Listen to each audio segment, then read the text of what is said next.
जमाने में एक दरिया के किनारे आबाद एक छोटे से गांव में दो भाई रहते थे, रमीश और सरीश। वो मेहनती किसान थे, लेकिन जिंदगी के बारे में इनके ख्यालात बहुत मुख्तलिफ थे। एक मौसम गर्मा में गांव को शदीद खशकसाली का सामना करना पड़ा। फसलें मुरझा रही थीं और गांव वाले अपनी बका के लिए बेचैन हो गए थे। उम्मीद सिर्फ वही नदी थी जो गांव के पास से बहती थी, लेकिन वो भी सूख रही थी।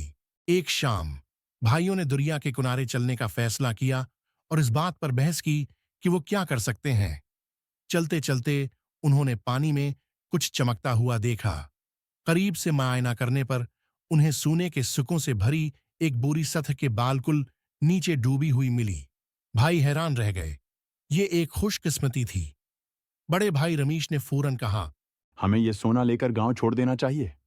इस दौलत से हम इस खशक साली से बहुत दूर किसी और जगह नई जिंदगी शुरू कर सकते हैं। लेकिन सरीश, छोटे भाई, हचकिचाते थे। उसने जवाब दिया, भाई, ये सोना हमें बचा सकता है, लेकिन ये गांव को नहीं बचाएगा। अगर हमारे लोगों को तकलीफ हो तो दौलत का क्या फायदा। हमें इस रकम को आबपाशी का निजाम बनाने के लिए इस्तेमाल करना चाहिए। हम नहरें खोदकर पानी ला सकते हैं। ये हमारी फसलों और हमारे गांव को बचा सकता है। रमेश मुश्किलात से बचने की ख्वाहिश और अपने भाई की बेलोस तजवीज के दरमियान फटा हुआ था। एक तवील तवक्कुफ के बाद बिलाखिर उसने सरीश से इत्तेफाक किया। वो सोना वापस गांव ले गए और एक मीटिंग बुलाई। सोने के बारे में सुनकर गांव वालों को खुशी हुई।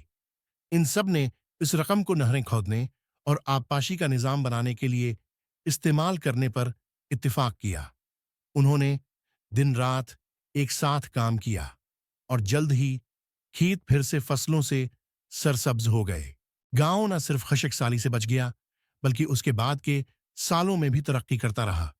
रमीश और सरीश को हीरो के तौर पर सराहा गया, इसलिए नहीं कि उन्हें सोना मिला, बल्कि इसलिए कि उन्होंने उसे ज्यादा से ज्यादा भलाई के लिए इस्तेमाल करने का इंतखाब किया।